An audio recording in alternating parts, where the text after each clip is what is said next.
مکرم محترم دی وقار بھائیوں بزرگوں عزیز ساتھیوں دوستوں،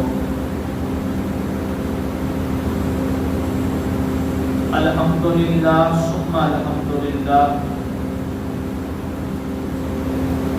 اللہ رب العزت نے ایمان والوں پر یہ احسان فرمایا کہ رمضان المبارک کا یہ مقدس عزت اور عظمت والا مہینہ اللہ تعالیٰ نے ہم سب کو ایک مرتبہ پھر نصیب فرمایا ہے۔ اللہ رب العزت سے دعا کو ہے کہ اللہ سبحانہ و تعالی سبھی مسلمانوں کو شریعت کے انداز میں اس مہینے کی حقیقی قدردانی کرنے کی توفیق عطا فرمائے۔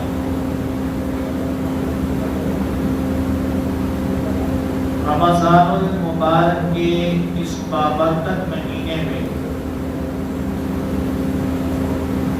بہت ساری چیزیں ذہن میں آتی ہیں اور بہت سارے موضوعات جنم لے لیتے ہیں کہ کس موضوع پر گفتگو کی جائے، کیونکہ وقت کی قلت کو مد نظر رکھتے ہوئے کسی ایک عنوان پر آپ سے مخاطب ہونا پڑتا ہے۔ اگر روزے کی اہمیت اور فضیلت کا تذکرہ کیا جائے تو یہ الگ موضوع ہے، روزے کی آمد اور مقصد کا تذکرہ کیا جائے تو یہ الگ موضوع ہے، رمضان المبارک کی عزت اور فضیلت اور عظمت کی بات کی جائے تو یہ الگ موضوع ہے، اور روزے داروں کے اگر فضائل بیان کیے جائیں تو یہ بھی ایک مستقل عنوان ہے۔ اس مہینے میں قرآن پاک سنانے والے اور سننے والوں کا تذکرہ کیا جائے تو یہ بھی ایک الگ عنوان ہے۔ اس مہینے کے اندر جو اسلامی واقعات رونما ہوئے ان کا تذکرہ کیا جائے تو یہ ایک الگ عنوان ہے۔ پھر اس مہینے میں لیلۃ القدر بھی ہے، اگر اس کا تذکرہ کیا جائے تو یہ الگ عنوان ہے۔ الغرض کے اس مہینے میں بہت سارے موضوع اور عنوان جمع ہو جاتے ہیں، مختصر سے وقت میں ہر ایک عنوان پر روشنی ڈالنا انتہائی مشکل بات ہے۔ وقت کے ساتھ ساتھ چند ایک دو باتیں اس مہینے کے اندر پارے پیغمبر صلی اللہ علیہ وسلم کی 4 بیٹیوں میں سے سب سے چھوٹی بیٹی حضرت سیدہ فاطمہ الزہرا رضی اللہ تعالی عنہا کا اس مہینے کے اندر وفات ہے۔ 3 رمضان المبارک ان کی وفات کا دن ہے۔ میرا دل یہ چاہتا ہے کہ مختصر تھوڑی سی، کیونکہ وہ تو خاتون جنت ہے، وہ تو جنت کی عورتوں کی سردار ہے، جو جنت کی سردار بن جائے، میرے جیسا ایک کم علم اور کم عمل انسان آدمی اس خاتون جنت کی فضیلت کا، عظمت کا، رفعت کا، بلندی کا، طہارت کا، پاکیزگی کا کیا تذکرہ کر سکتا ہے؟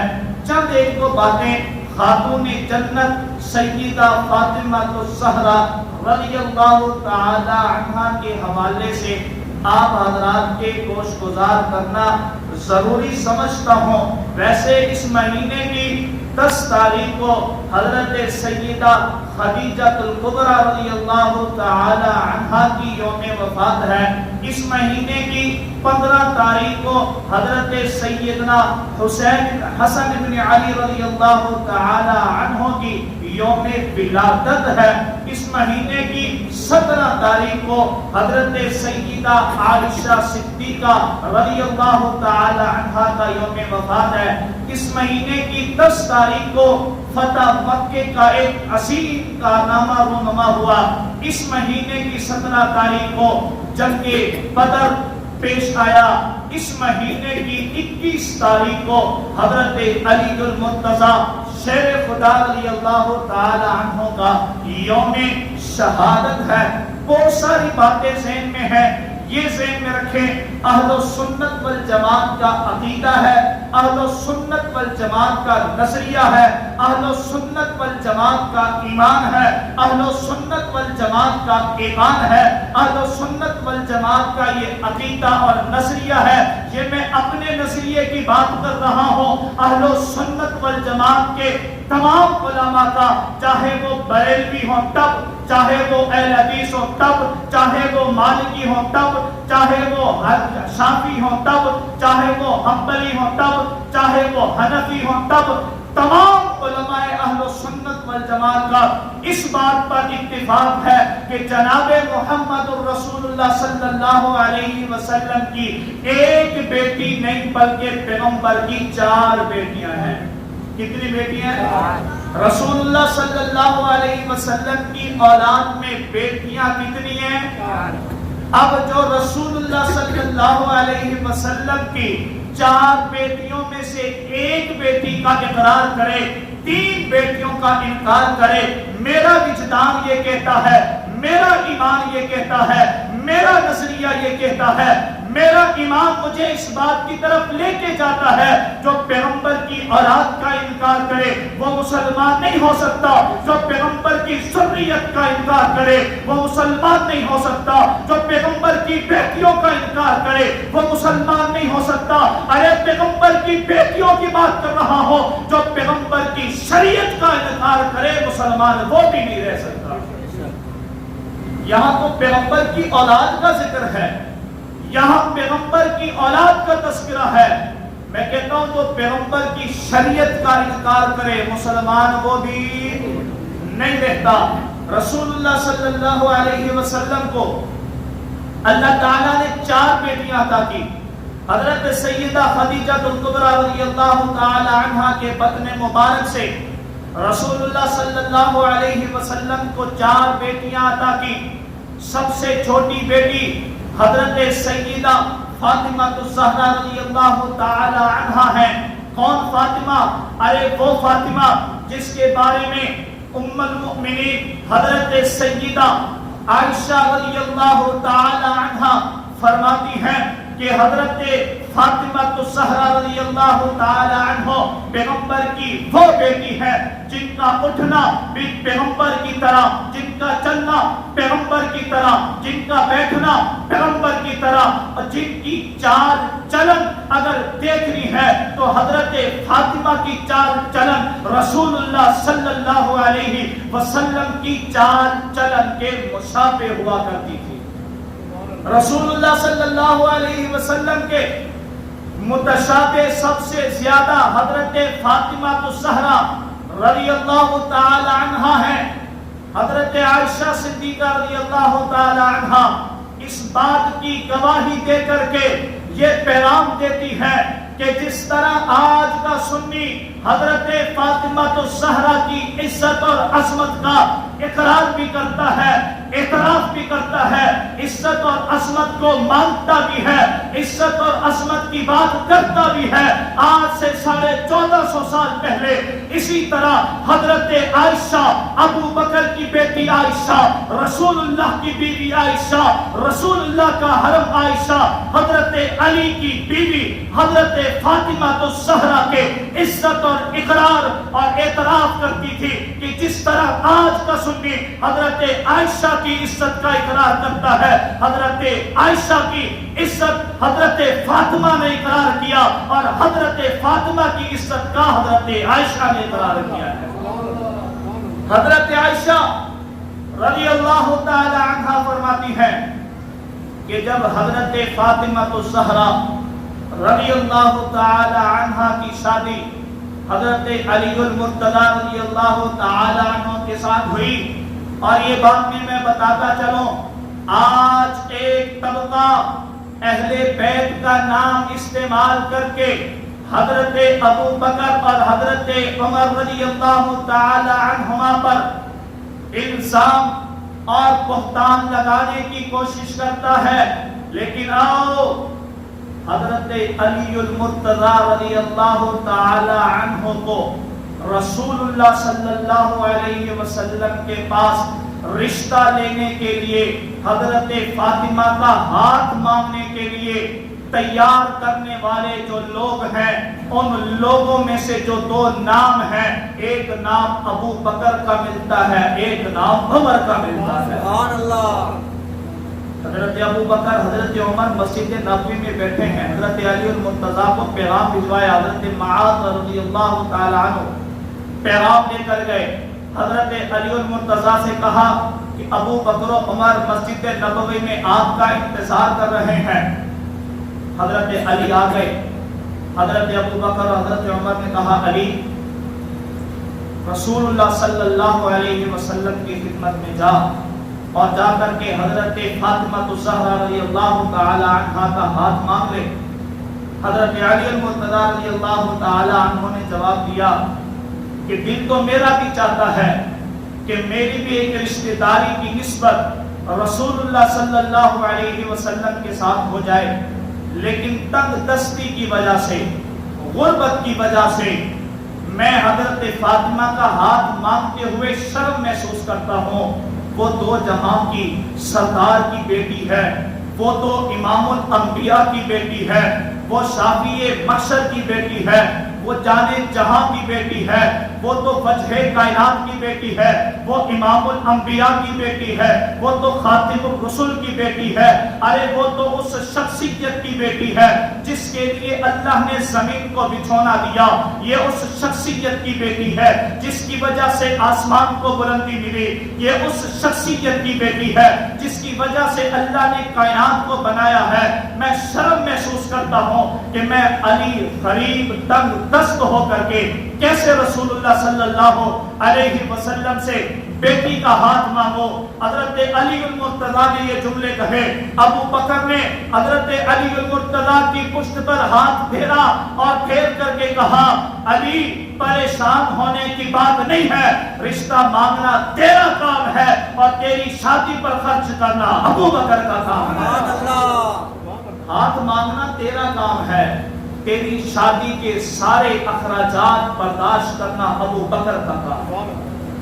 اور یہی ابو بکر ہے، رسول اللہ صلی اللہ علیہ وسلم نے ہجرت کی ابو بکر کے ساتھ۔ اب رسول اللہ صلی اللہ علیہ وسلم کے اہل و عیال مکہ میں، ابو بکر کے اہل و عیال مکہ میں، اب انہی بچیوں نے جب مکہ سے مدینہ ہجرت کی اور جس ہجرت کر کے یہ آئی ہیں اس ہجرت کے تمام اخراجات برداشت کرنے والے ابو بکر صدیق رضی اللہ تعالیٰ عنہ۔ رسول اللہ نے کہا کہ ابو بکر بچوں کو مکے سے مدینے لانا ہے، 500 درہم چاہیے۔ ابو بکر نے کہا آقا اشارہ کرنا آپ کا کام ہے، آپ کے قدموں میں مال لانا ابو بکر کا کام ہے۔ اور ابو بکر کو یہ بات بڑی پسند ہے کہ مال ابو بکر کا ہو، خرچ کرنے والے محمد رسول اللہ صلی اللہ علیہ وسلم۔ یہی فاطمہ مکہ سے مدینہ آئی تو خرچ کرنے والے ابو بکر ہے، یہی فاطمہ علی المرتضی کے نکاح میں آئی تو خرچ کرنے والے ابو بکر صدیق رضی اللہ تعالیٰ۔ رسول اللہ صلی اللہ علیہ وسلم سے حضرت علی نے ہاتھ مانگا، رسول اللہ صلی اللہ علیہ وسلم نے کہا ٹھہر جاؤ، میں فاطمہ سے تو پوچھ کے آؤں حضرت فاطمہ کی کیا مرضی ہے، وہ کیا چاہتی ہیں۔ رسول اللہ صلی اللہ علیہ وسلم کا یہ کہنا کہ میں اپنی بچی سے پوچھوں، اس کی رضامندی کو پوچھوں کہ وہ رضامند ہے یا نہیں، یہ امت کے لیے ایک بڑا سبق ہے، یہ امت کے لیے ایک بڑا پیغام ہے۔ میں آج ان والدین سے یہ کہنا چاہتا ہوں جو اپنی مرضی اور عزت کو بروئے کام لاتے ہوئے، اپنی عزت کے جھنڈوں کو لہراتے ہوئے اپنی جوان بیٹیوں کے رشتے بغیر ان کی مرضی کے کر دیتے ہیں، تم سے بڑا عزت والا میرا نبی تھا۔ تم عزت کی بات کرتے ہو، تم کہتے ہو ہم اپنی بیٹی سے اس کی رضامندی پوچھیں گے، وہ انکار کر دے گی، تمہاری عزت کی دھجیاں بکھر جائیں گی۔ اگر عزت دار دیکھنا ہے تو میرے نبی سے زیادہ عزت والا مائی نے جنا ہی نہیں ہے کائنات۔ جب میرا نبی اپنی بیٹی کی رضامندی پوچھنے جا رہا ہے اور امت کو یہ پیغام اور تعلیم دے رہا ہے کہ بچیوں کے رشتے کے معاملے میں کبھی اپنی مرضی کو بروئے کار نہ لانا، ہر بچی کے رشتے کے معاملے میں اس بچی کی رضامندی سے سب سے پہلے اور سب سے مقدم اس بچی کی رضامندی کو رکھا جائے گا۔ حضرت فاطمہ زہرا رضی اللہ تعالی عنہا خاموش رہی، کوئی جواب نہ دیا، اور یہ علامت ہے رضامندی کی۔ رسول اللہ صلی اللہ علیہ وسلم نے، اگر میں اس واقعے کی تفصیل میں جاؤں گا تو وقت یہیں پر ختم ہو جائے گا۔ ان کا نکاح ہوا، حضرت ابو بکر نے خرچہ کیا، اب نکاح حضرت فاطمہ اور حضرت علی کا ہے، اور حضرت فاطمہ اور حضرت علی کے نکاح کے جو گواہ بنے ہیں وہ ایک گواہ ابو بکر بنا ہے اور دوسرا گواہ حضرت عمر بنا ہے۔ میری اور تیری شادی کے گواہ رشتہ دار بنتے ہیں، چچا بنتا ہے، ماموں بنتا ہے۔ میری اور تیری شادی کے گواہ جو ہے وہ ہمارے قبیلے اور برادری کے لوگ بنتے ہیں، لیکن علی المرتضیٰ کی شادی کے گواہ ابو بکر اور عمر بنے ہیں۔ اور یہ بتا دیا ہے جس طرح یہ شادی بڑی عظیم اور مقدس ہے، اسی طرح اس شادی کے گواہ بننے والے بھی بڑے عظیم اور مقدس لوگ ہیں۔ حضرت علی المرتضیٰ رضی اللہ تعالی عنہ کا نکاح حضرت فاطمہ سے ہوا، خوبصورت زندگی بسر ہوئی، خوبصورت زندگی کے لمحات گزرے۔ میں حضرت فاطمہ کی کون سی شان کا تذکرہ کروں؟ مستدرک امام حاکم رضی اللہ رحمہ اللہ نے اپنی کتاب کے اندر ایک روایت لکھی ہے۔ حضرت علی المرتضیٰ رضی اللہ تعالی عنہ روایت کرتے ہیں کہ حضرت فاطمہ زہرا رضی اللہ تعالی عنہا ایسی پاک دامنہ اور با حیا عورت تھی، ایسی حیا غالب تھی کہ جب وفات قریب ہوئی تو حضرت فاطمہ زہرا نے وصیت کی۔ علی المرتضیٰ کو بلا کر کے کہا، علی میں فاطمہ ہوں، خبردار اگر میری وفات ہو گئی تو میری چارپائی جو جنازے والی ہوگی وہ دن کے اجالے میں نہ اٹھانا، وہ رات کی تاریکی میں اٹھانا، اس لیے کہ فاطمہ نہیں چاہتی کہ کسی غیر محرم کی نظر فاطمہ کے کفن پر پڑ جائے۔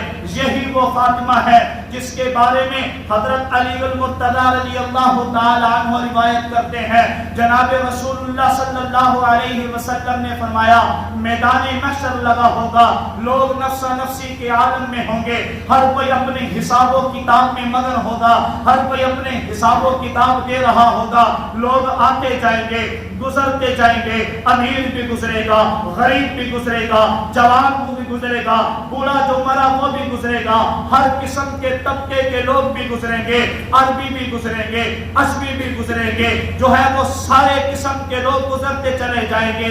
اچانک ایک پکار دینے والا پکار دے گا، ایک منادی آواز دے گا اور پورے میدان محشر میں اس کی آواز سنائی دے گی۔ آواز کیا ہوگی؟ الفاظ کیا ہوں گے؟ جملے کیا ہوں گے؟ وہ آواز لگائے گا کہ او محشر کے میدان میں لوگوں اپنی نظروں کو جھکا لو، اپنی گردنوں کو جھکا لو۔ پوچھنے والا سوال کرے گا، ماجرا کیا ہے؟ ہونے کیا جا رہا ہے؟ وجہ کیا ہے؟ کیوں نظریں جھکائیں؟ کیوں گردنیں جھکائیں؟ وہ جواب دے گا، نظریں اس لیے جھکاؤ گے کہ حضرت فاطمہ زہرا گزرنے جا رہی ہیں۔